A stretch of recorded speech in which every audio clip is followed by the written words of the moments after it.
afternoon, everyone, and welcome to the inaugural episode of PMI Live.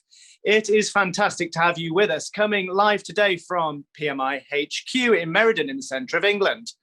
My name's Rich Seddon, and I'm managing partner of PMI, and today my job is wingman of Damion, who'll be leading the main session. After 72 editions of our PMI Friday webinar that so many of you took part in, we've reimagined our webinars, and we're really excited today to bring you our new features. One thing we ask is for your understanding and friendship on this one. We're trying lots of new things out today, possibly having just been through a PDSA with my colleague Damion, a little too many we've discovered. Bear with us, and we really look forward to sharing with you what we've got in store.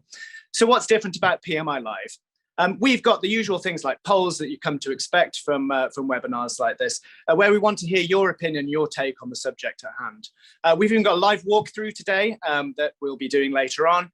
We've got chat, Q&A. Do keep your questions coming to us. I'll be manning the screen shortly over the other side of the room and putting your questions to Damion.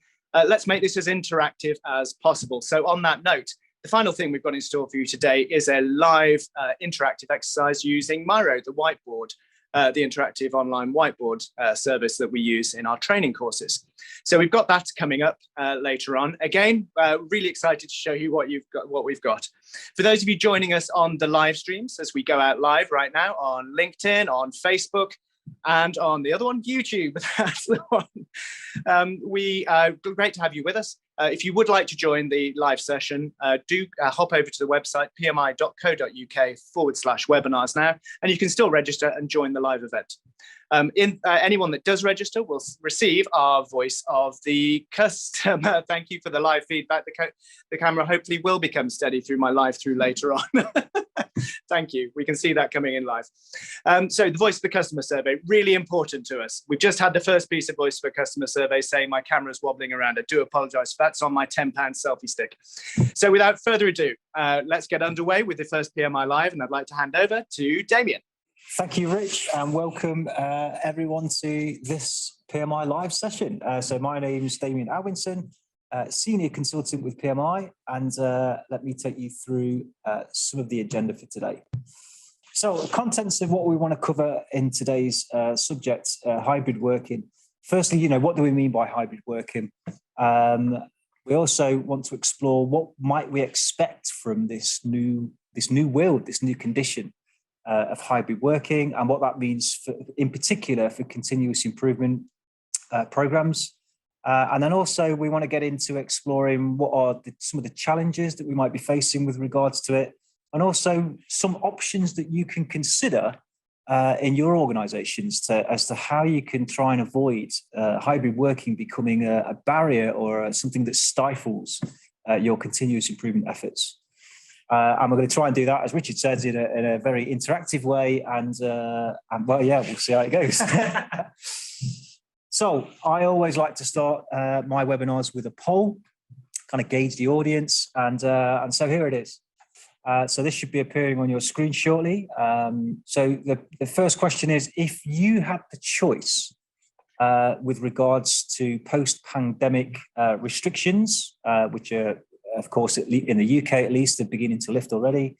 What would be your preference with regards to home working? So this is if it was entirely up to you, okay, irrespective of what your organisation might be saying, and even if your job dictates that you have to be there physically, if you had the choice, okay, if it were somehow possible that you could work from home, then that's how we want you to think about it as you answer this poll. So. Great. So that's on screen now. I can see some of you are already responding. One of the things we've set out to do today is demonstrate some of the hybrid working models, which is why Damion and I are together for the first time. I think it's the first time we've seen each other in 2 years. It is. He's missed me a lot, I can tell on his face. What we're aiming to do today is actually give you a demonstration of that. So for today, you are our virtual audience. You are hybrid workers, wherever you are, whether you're in the workplace or at home, and we're in the office here in PMI. So let's have a look at the poll. I can see that coming in now, and I'll just close that out and we can see the responses. Damion, I think you can see those on your screen. Yeah. I'll share those with everyone. For those of you joining us on the live streams, I'll just read you through those. With only 3% of respondents returned, is answer one, returned to workplace full time. Number two, again with 3%, work from home occasionally. Then the more it appears to be the more routine answers on answers 3 to 5. Work from home 1 to 2 days. By far and away, with 49% is work from home 2 to 4 days, or work from home permanently at 20%. That is reflective of lots of the data that we've been seeing, isn't it, Damion? It is, and that's the reason why I wanted to ask this question, because I've got a couple of stats coming up on the next page, and that were well researched, of course, but I wanted to make sure that did the audience agree or disagree. So it would seem from that data quite overwhelmingly that a majority of you want to remain somewhere in between this remote working and being back in the workplace. And I think that's highly reflective of the official statistics that are out there on the internet. Okay, so some research that was done by CIPD, Continuous Professional Development, the Chartered Institute for Professional Development, and they found that pre-pandemic lockdowns and restrictions, 65% of employers either didn't offer home working options at all, or if they did offer it, they only offered it to as little as 10% of their employees. The belief is that post-pandemic, that number is expected to decrease down from 65 of employers that didn't offer it, and that's going to reduce down to something like 37% of employers that will still only offer it to a small minority. So the other 63% of employers are likely to be offering some form of hybrid working in various industries. So that's enormous. That's a really huge societal change to working conditions. And hence why we're doing this particular topic, because it's probably going to affect everyone in some way or another. I think one of the things that's interesting, Damion, from our mixed client base is the variation that we're seeing as well in their responses, mainly in levels of how far they are along the development track. It's fair to say, and this is anecdotal, we haven't surveyed them, but the majority of the clients that I'm talking to, their policies are still being developed or in flux. Indeed. And I guess that's understandable, especially with a lot of multinationals where they're responding to lots of different changing regulations at any one moment. Yeah, no, I totally agree with that. And I think, again, a lot of the research I saw suggested that, a lot of this is really an experiment. We are venturing into unknown territory. This is these changes on this magnitude probably haven't happened ever since the start of the Industrial Revolution. So it's a really, really big change. But as you can see from the poll results we got, the appetite for hybrid working is really coming or very dominant from the employees themselves, if they have the choice, of course. And right there is the context and the import of this thing, isn't there? Because it is a fact of life, and the challenge here for CI professionals is what we're going to explore, isn't it? This is it. Yeah. Okay, so what can we expect from this hybrid new world that we're entering into?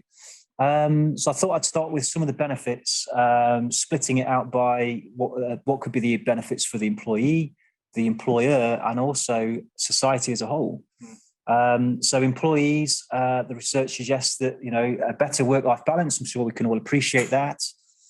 Fewer distractions for people, especially certain job types that maybe need that really quiet concentration time, and maybe working in a large open plan office was a struggle to get that kind of quiet freedom.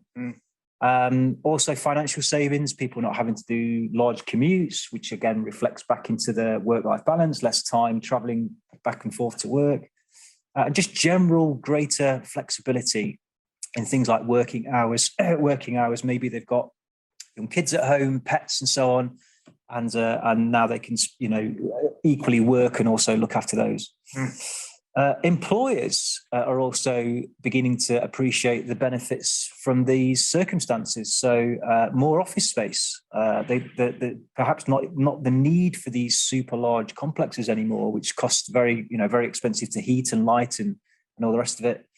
And also many of them, in fact, there was an article from Google who are investing something like, I think it was 730 million in the next year to kind of repurpose the office space and to focus the space purpose now on collaboration, and that's something that we'll be touching on shortly as we go further into the material. So benefits to society, the kind of obvious stuff really, overcrowding in cities and towns. We've all been stuck in the rush hour traffic in the morning or trying to get home. And of course, the impact on less travel, therefore, has a very tangible link into pollution. And there's a huge focus, from the COP26 we've had recently in the UK, where the world leaders come together to focus on what are the new targets for avoiding climate change and the earth heating up, and of course pollutants coming from things like vehicles, planes, trains is one of the target areas for that. So again, hybrid working wasn't done on purpose for that, but it certainly plays very nicely into those targets.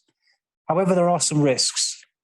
Risks from an employee point of view, things like loneliness, harder to form working relationships, especially a problem for the younger generation who maybe haven't had the chance yet. They've left school or university and they haven't physically yet been into the workplace. And so that's a whole different world, a whole different paradigm as to how you form those working relationships where you get a chance to speak to people outside of the meeting agenda or whatever else it might be. And possibly a reduction in productivity due to the conditions under which people are working in if they're working from home. And I think I certainly remember when I was in my late teens, early 20s, living in a shared accommodation, which I rented, that was not conducive at all to being able to work from home. There was too much distraction, people being noisy, people coming and going during the day. It just wasn't appropriate. So for those people, and maybe that was reflected in our poll with the 3%, it is more preferable to go to the place of work because it offers them the freedom from, it provides them the environment to be able to work more effectively. And of course, is role and environment specific, isn't it? So obviously, a lot of jobs you simply can't do away from the workplace. Yeah. If you're serving in a shop, you've got to go to the shop to do that. Yeah. And also people feeling left out, if they're working from home. That's one of the things actually we want to touch on again later. Risk to employers could be perceived loss of control. Many clients I've spoken to recently have feel like they've maybe lost a sense of the control that they maybe perceived that they used to have if they could just come out of their office and see their workers straight away, or maybe see their visual management, these kind of things. An increased us and them mentality between teams. So, cliques forming between those that do go to the office on certain days and those that don't. It could lead to kind of separations in teams that could affect their performance. And just generally less teamwork and less collaboration, again, if the conditions don't allow for it.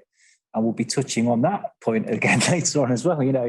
It's back to how do you enable that collaboration if people are going to be hybridly located. And let's just finally remind ourselves here why this stuff's important. Because let's face it, CI practitioners, the tools are the easy bit. All of this, those of you familiar with the GIB model, the bottom of the hamburger model, this is the stuff that plays right into how successful your CI initiatives and projects, etc., will be. Yeah, indeed. And then risks on society, effects on certain parts of the economy, small businesses maybe that used to serve lunches and things like that to people in cities, out in the offices, travel firms that maybe run buses and tubes and taxis and that kind of thing. And they might seem like trivial changes, but when you think about the fact that those numbers we looked at earlier represents the whole population of countries, those effects are kind of unknown as yet. We don't know what they how they might manifest and what those might lead to. And also things like changing social norms and the way that people interact. In the UK at least, it's very common sometimes for people on a Thursday evening usually to go for after work drinks. And that might also be a way in which those working relationships form or trust is gained. And just generally people feel like they're interacting better. Yeah. So, what effects will it have if we can't do that anymore, or if that's affected by hybrid working? So there are some unknowns. And again, it's back to the idea of experimentation. Yeah. So what does this mean for continuous improvement? Well, and Richie's alluded to this. many of the continuous improvement techniques, many of the tools, many of the practices, especially when they were taught as well, encouraged people to be there in person, to be there face to face. You take things like, value stream maps, process mapping exercises, Gemba walks, all these things, they involved or they were based on the assumption that the person could physically be there at the place of work. And so some of the noise that we're beginning to hear is that these practices are either just stopping or are being affected by the conditions of hybrid working. And so that's one of the things that we want to focus in on, particularly with today's PMI Live. So the first one I want to focus on is what I mentioned, Gemba walks and process confirmation, which is a technique I think I've covered in detail in a previous webinar. So if you haven't seen that one yet, go back and watch it through our website. And rather than talk about this and give you a bunch of theory, we want to kind of demonstrate it. So the stick is back out, folks. I'm aware of some of the feedback we've had already live in the chat, and thank you some of my colleagues who also added it. For feeling seasick in the first part. I apologize for that. We're going to do our best. So I'm going to hit the road now while Damion gives you a brief description of what to typically expect from process confirmation. Sure. So process confirmation, for those that don't know, is a technique that you can use to where you would normally physically go to a location and you could process confirm the health or condition of that. So it could be a check on something. It could be go to look at a metric. And you would figure out what these vital things are that's going to enable your business and your processes to perform more effectively. So I'll hand back over to Rich, who you can see is on the move. Hello, Damion. Right, so for those of you who have visited PMI HQ before, we're two-floor operation here. Our operations team are mainly based here. Our consultants have always been hybrid workers, right since the days when we issued everyone with an Apple Mac and a manual dial-up line back in the early 90s. So it's two things I'd like to show you here. First of all is how we've repurposed our own workspace. And it's this theme of collaboration. But also the second theme here is about removing barriers. Now, what do we mean by barriers? It's making things as easy as possible for people to work wherever they need to work. So it's a hyper practical level. You'll notice as I just zoom around here, every workspace, every workstation we've set up to be exactly identical. So it's Friday today. So as you can see, our team are hybrid working with the exception of Mo, who's over there in our finance team. But every workstation's the same. So you come to a workstation, you've got the same keyboard, the same mouse, the same docking station with the same connection on it, the same webcam, so that your kit works wherever you are, whether you've been home-based or coming into the office. Second thing as well is creating spaces like this, where we've got a stand-up huddle area that you can very easily connect to have huddles with people that are in the office, out of the office, as well as private meeting rooms and so on and so forth. So not a revolutionary design in terms of the concepts, but it's about these barriers and getting right down at the practicality. How many meetings have we all been to in the past few years, past couple of years, where people have been searching for data, they can't get connected, and et cetera, et cetera. And that gets really bothersome. And so where we've gone, what we're suggesting here is just getting practical about those things that get in the way. And that really helps your CI initiatives. So what you see behind us is where all our CI huddles take place. So it doesn't matter whether people are working in Manchester, in Salford, in Belgium, or here. They can join seamlessly. And it's that seamless experience, one of the things that we're trying to get across today.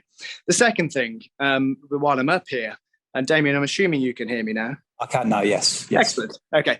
So the second thing Damion mentioned there is around process confirmation. So it's a super quick demonstration and just a really, really simple, practical and actually manual example, because we didn't want to get too carried away from with the technology, believe it or not.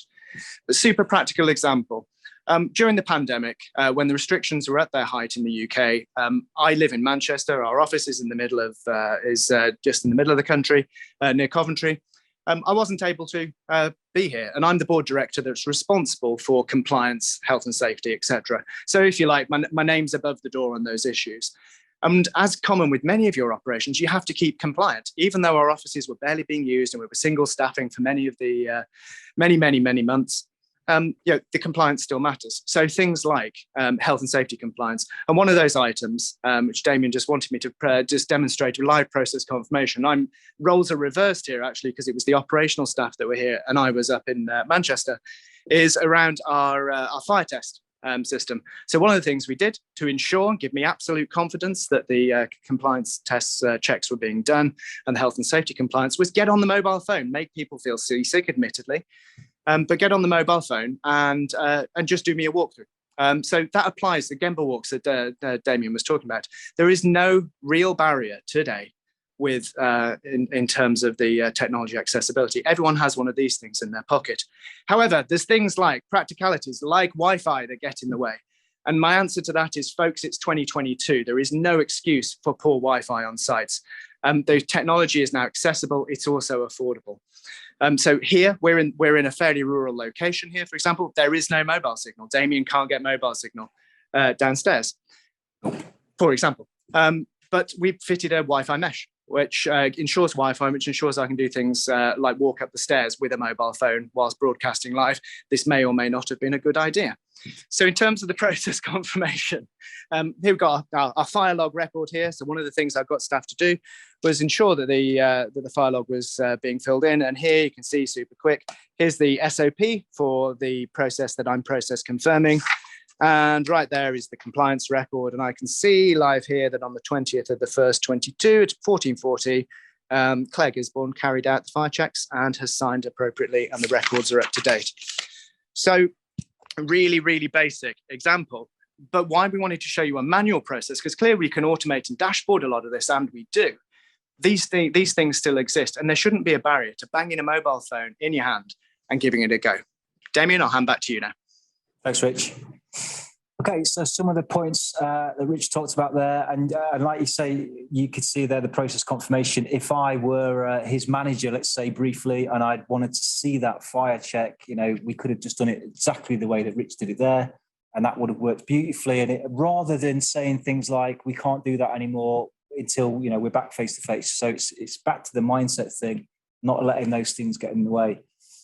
So from a technology point of view, clearly we couldn't be talking about hybrid working without talking about technology. Okay, it's a huge enabler to being able to make it work. However, the key thing is that technology alone won't necessarily solve all of those challenges. It's a huge enabler, but we've got to consider other things. So thinking about the type and the quantity, going back to this idea that the office space is going to be rethought in terms of what do we use, what do we need that space for?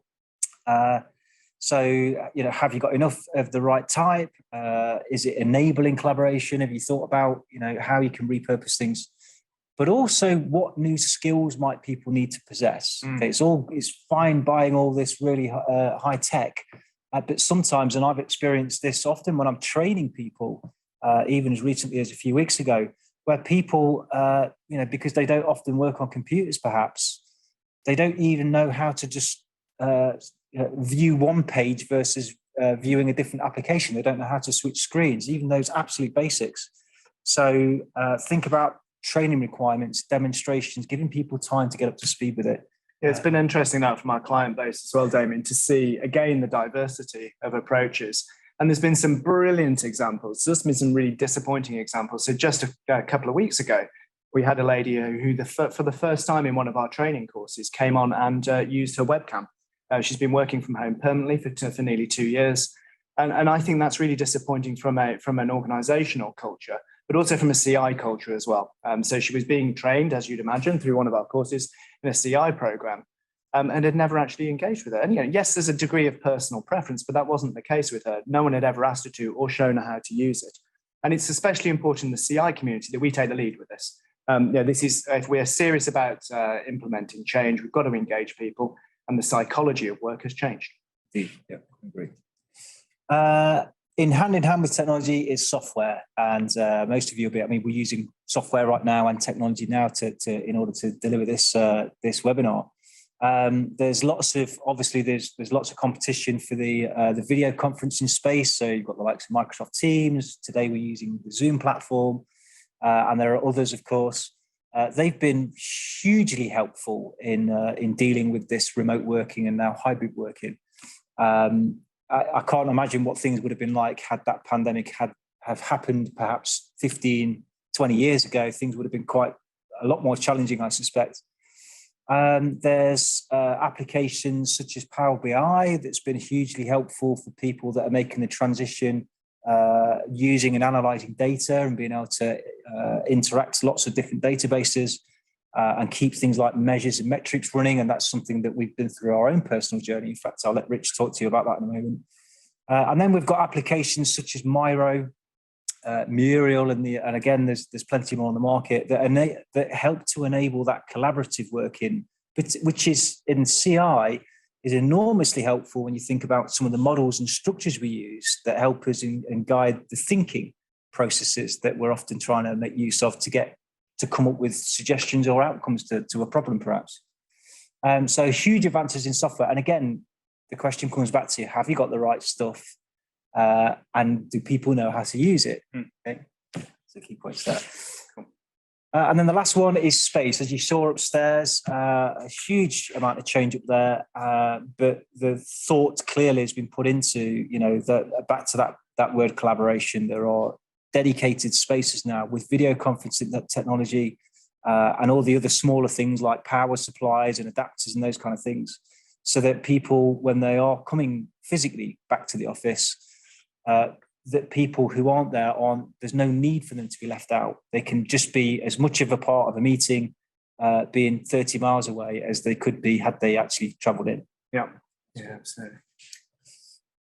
Okay, the next topic then was things like project team reviews. That's a very common technique. If you've been trained in something like our green belt, yellow belt program or black belt, the idea is that a group of people come together, something like a weekly pitch, and then huddle reviews, making use of visual management. And they're normally expected to be daily in some organizations.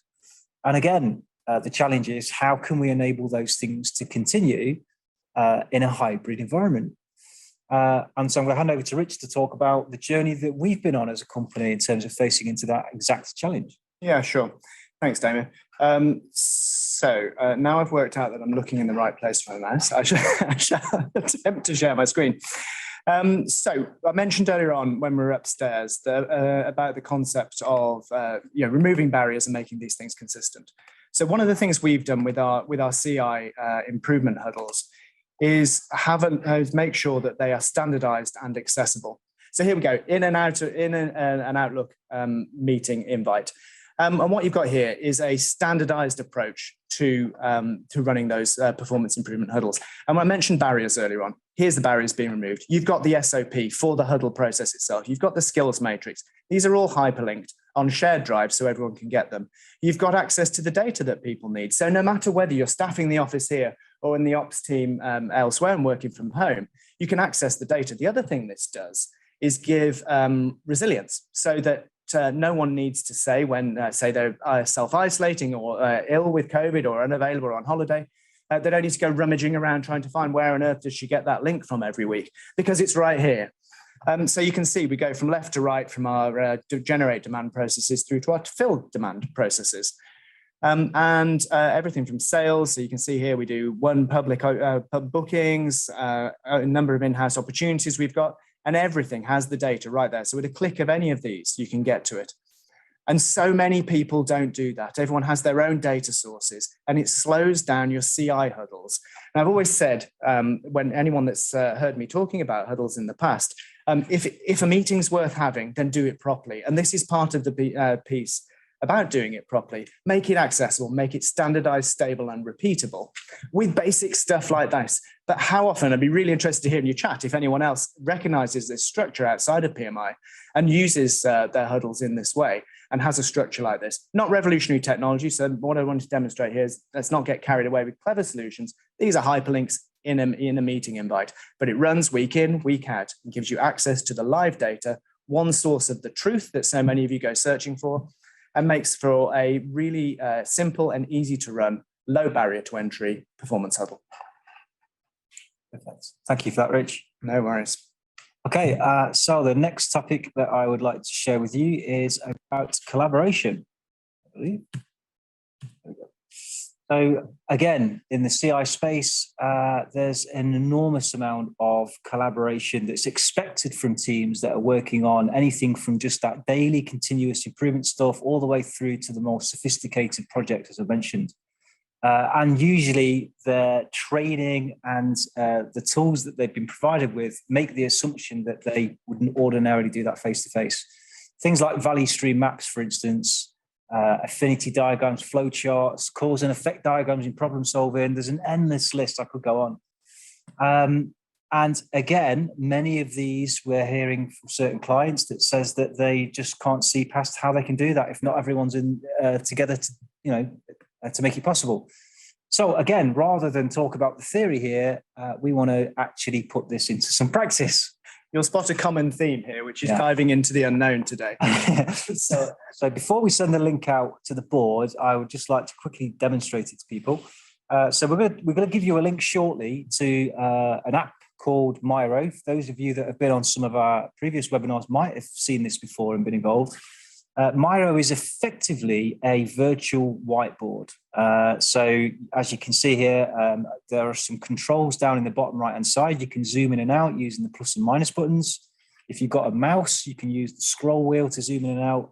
And if you're on a trackpad, like I sometimes use, you can zoom in and out with the pinch and widen gesture, the same as you would do on a mobile phone if you were zooming in and out of a website or a map or something like that. And we're going to invite you on the boards. I'm going to make sure that I'm going to bring everybody to this location where we've set up a bit of a model. And what we would like you to do when you come onto the board, I'll take you through the questions in a moment, is we want you to interact with these coloured squares, which are called stickies in Miro, which they represent post-it notes like we used to have in classrooms. And if I just zoom in on one and demonstrate this, if you go onto the shape, if you double click the shape, you'll see that a cursor appears, and then you can start typing whatever you like in there. I'm just going to type my name in. And the more that I type, the text will auto justify. I can't even spell my name at the moment. Will auto justify, and it will squash it all in there. Okay, so the model is this. Let me just come back out of that.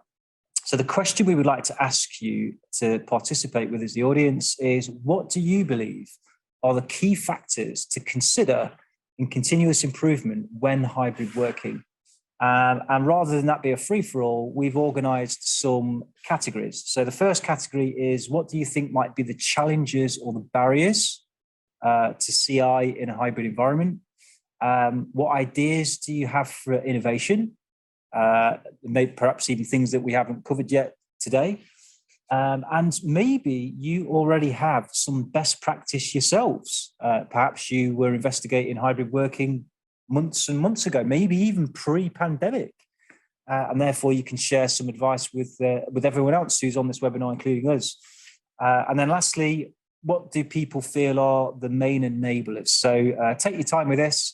We are going to set a timer though to 5 minutes. Just keep fighting. You can write as many or as few post-its as you like. I can see we've already got plenty of people on the board. I'm just going to turn off those cursors so I don't confuse people. And so we'll set the timer going, and then we'll take you through the feedback as soon as the time is up. So I'll start the timer now. Okay, right, time has started. Okay, so Dame, I can see that many of you have used the link, which is good news. So the password is all in capitals for anyone having any problems. So it's PMI Live 2022. It is, yes. Sorry for that. And that is in, and I can see many of you are already on the board. So hop on over there and have a go at answering those questions. Give you a few minutes to do that, and then we're going to have a discussion and see what you've come up with. So hopefully you're coming up with lots of ideas. Don't leave us hanging, folks. So what are the key factors to consider in continuous improvement when hybrid working? And 4 categories suggested there that Damien's just outlined. So have a go and double click, and looking forward to seeing your responses. For those of you that can't interact with the Miro board, do feel free to put your thoughts in the chat. And I'm sure that our colleagues are also dialed into this. That's Neil and Charlie. I'm sure they can help us to get those onto the board as well, so that you can still have your input. Yeah, so if you're on the live streams and have any suggestions, pop it in the comments. We'd love to hear from you.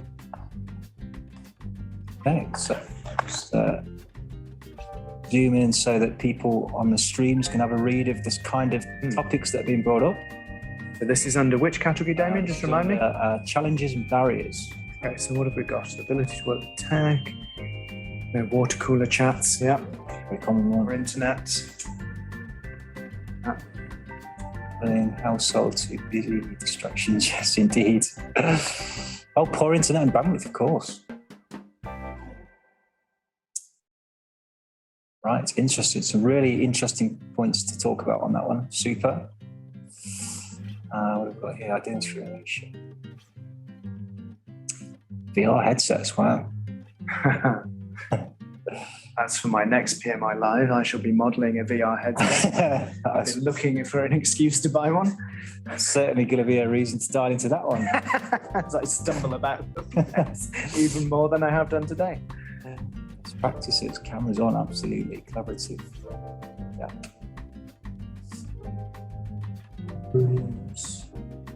That's half the time up, folks. So 2.5 minutes left on this. Really great to see so many enthusiastically contributing. Brilliant to have your comments. Oh. Okay. Oh, of course. Yes, sorry. You seem confused, don't you? What is that? I keep being confused by the fact that I've muted these speakers so I can't hear the fact the music is on. Yes, I got that confused. I picked up on it. Oh, that's a wonderful point there. Yeah. Great, really good stuff. And so there was obviously our thinking behind doing this exercise was not only to get the actual output from you as a talking point, but also the fact that this is a group of people, strangers indeed in some cases, working collaboratively in a hybrid situation, where some of us are in the office, me and Rich, and everyone else is all around the world. And look how simple and effective this is. Okay, so again, it just really reinforces that mindset piece around don't let some of these situations become just, don't take the easy route, which is to say, we can't do that, it's not possible. I think, yeah, we encourage you to, explore, try things out. And it's this theme of barriers again, though, isn't it, David? So, yeah, we were talking earlier offline about how virtual working has changed our training practice and our CI training practice and facilitation forever. Yes. So as Damion mentioned earlier, we used to humph around great piles of post-it notes and brown paper, and anyone that's been to any of our workshops would have been familiar. I mean, it's an interesting thing, although it's recyclable waste, vast amounts of waste from a 2-week course. You can scrape stacks of it. But the thing we've moved away from there is the need for write-up as well. So not only that, we used to have ops staff that used to spend days writing up workshops, trying to interpret people's handwriting on post-it notes, and which in turn introduced a lag of its own right, unintentionally, and then affected the projects that were being worked on because the material that had been developed in the workshop wasn't available to share. As we're seeing here, live, real time, this is captured. No one needs to write it up. You can share it instantly with anyone you want to share it with. And it's right there. But then I think the second thing, just noticing the end of the time here, the second thing I'd mention on that is the inclusion that this involves. Indeed, yeah, everyone can have their say. No one can take over in terms of being very loud or controlling. All things that were often probably more difficult to do when you were face to face. So here's another one of those benefits. So wonderful. So amazing, folks. I can see loads and loads of ideas here. So thank you very much for that. We're just going to take a quick whistle stop through them to see what we've come up with. Just before we do that, I should say we will share with you, any registered participants, a PDF of the Miro board itself. So you can see this afterwards. And we'll go from there. Yeah. So what have we got, Damion? So challenges and barriers. So people have said ability to work with tech. Yeah, we kind of covered that one. I think one just rapidly disappeared there. Not allowed on site, not being allowed on site. Well, hopefully with Rich's demonstration earlier with the mobile phone, that those who are allowed on site are the ones who therefore can be enabling those, particularly those visual observations of things. Of course, if no one at all is allowed on site, then that's a different problem. No water cooler chats for brainstorming. Yeah, this is that point I made about earlier on with regards to the risks. The sideline conversations that used to happen unexpectedly, where you get to, I bump into Richard at the coffee machine and say, "Oh, how's it going? What did you get up to last night?" and then suddenly we're talking about hobbies and interests, and we find out that we've got things in common. Those things are at risk of not happening in the hybrid world. Yeah. And the irony of what I just said about the structured huddles is not lost on me in that area. Yeah, absolutely. So now a lot of clients are considering putting things in place, planning for this, where they actually set up timetabled workshops that have no other purpose other than people getting to know each other. So again, it's about planning for it, isn't it? Not being able to read the room, yes. Again, if you're not physically there is something lost in terms of the way communication happens. A lot of it's non-verbal, and this really comes back to that point, reinforcing putting cameras on. If you have those cameras, the next best thing to being face-to-face is to be able to see each other and gauge the room, assuming you can see them, of course, if they're in shot. Yeah. Missing insights from informal encounters, that's the point we've already touched on. Not everyone being confident in using technology, yes, indeed. So giving people that time just to cover off the absolute basics.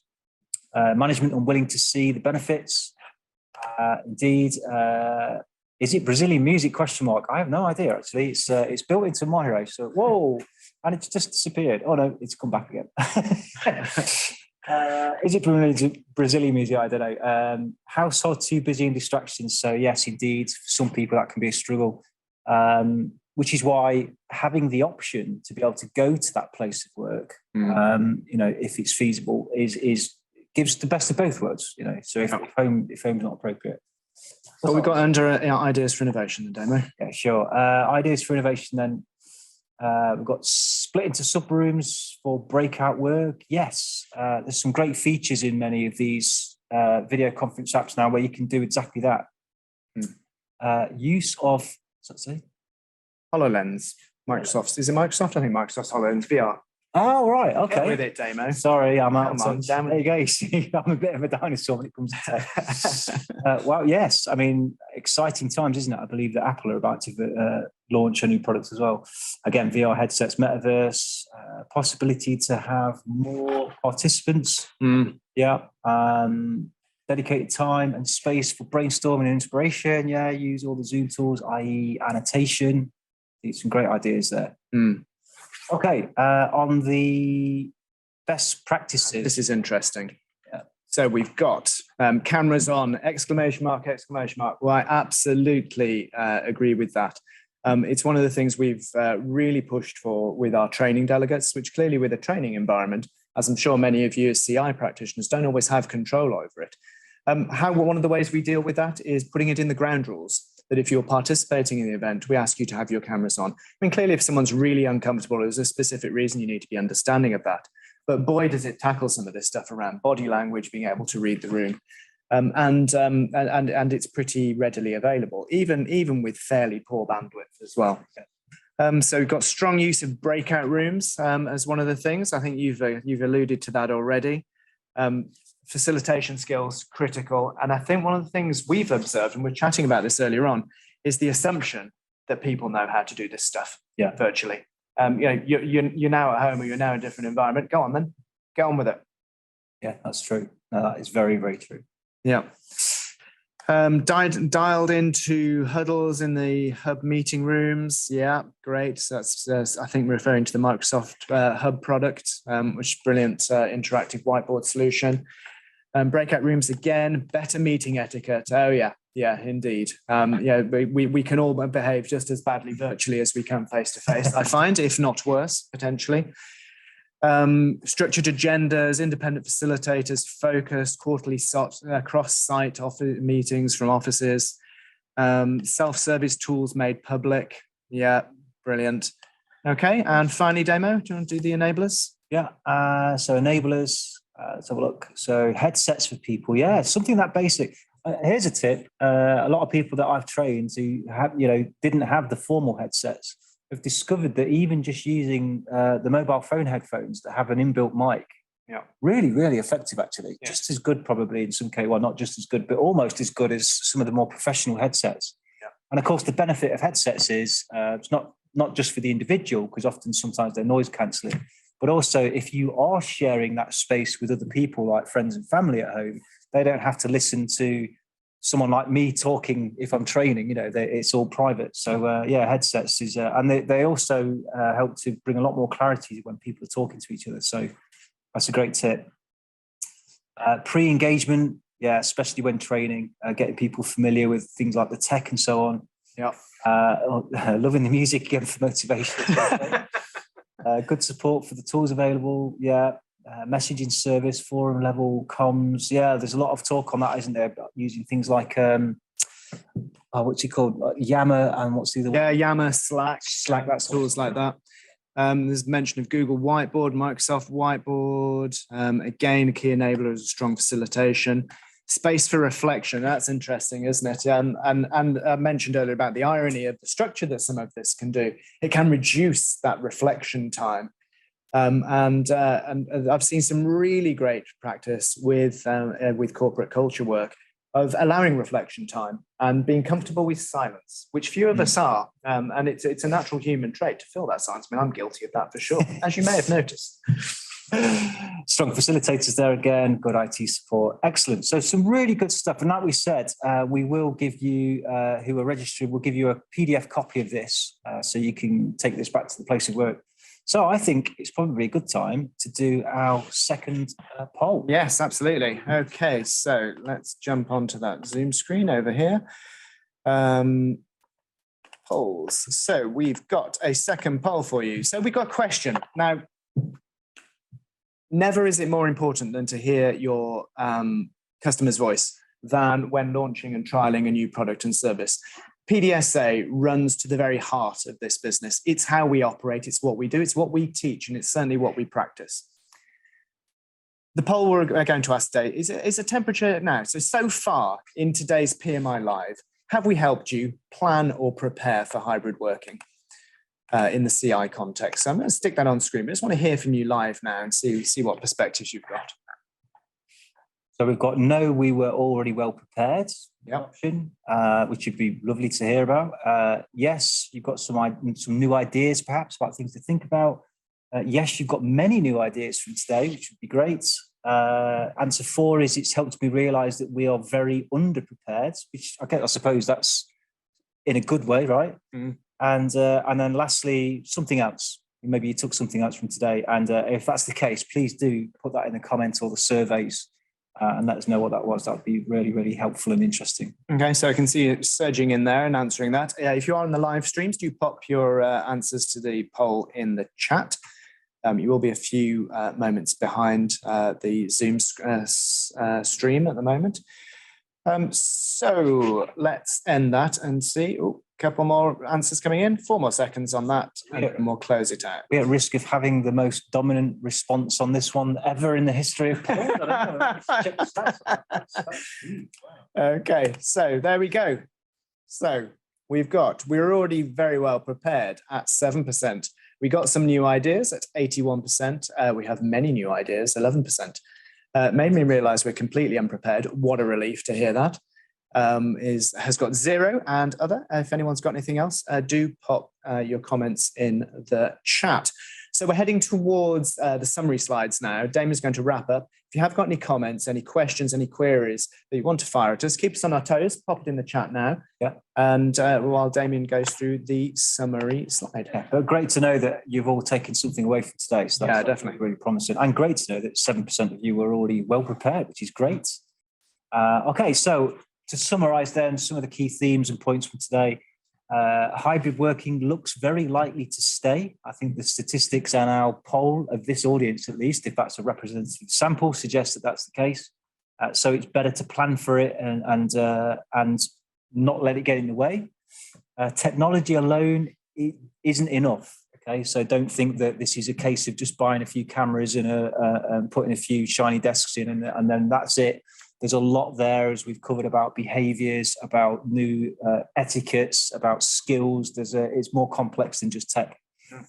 Our mindset must be to explore and adapt. So again, a lot of companies recognise that a lot of these things are going to be unknowns, and until we try it, it's going to be difficult to know for sure. So in PMI, for those of you that have been on with us or have been trained by us or have been on previous webinars, you know that one of our core models is PDSA, which is all about experimenting for the sakes of learning. So we're right on board with that idea. Identifying and removing barriers is going to be key, rather than letting them get in the way. And it's important to maintain inclusion of everyone.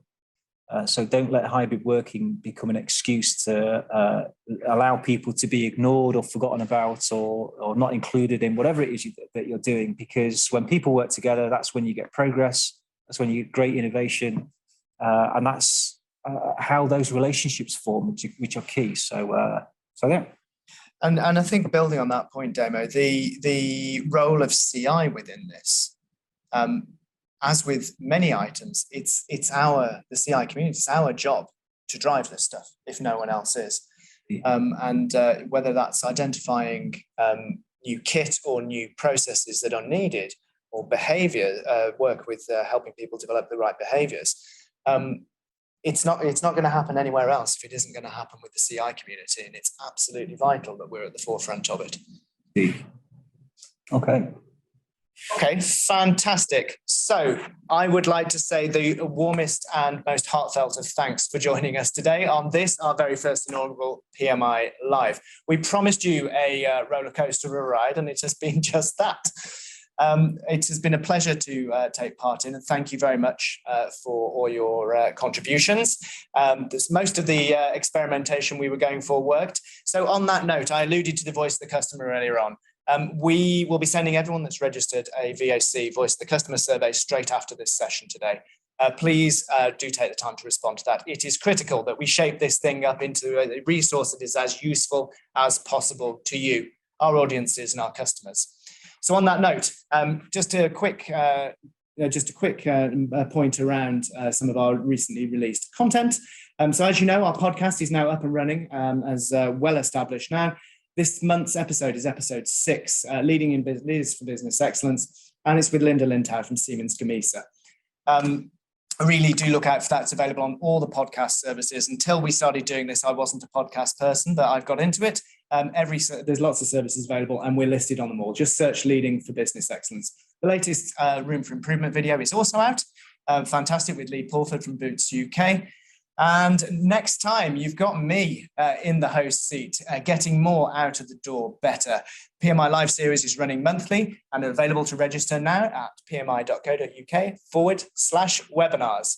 So all that remains to say, on behalf of myself, Damion, everyone at PMI, thank you so much for joining PMI Live, and we really look forward to having you with us next time. Thanks, everyone. Thanks all. Take care.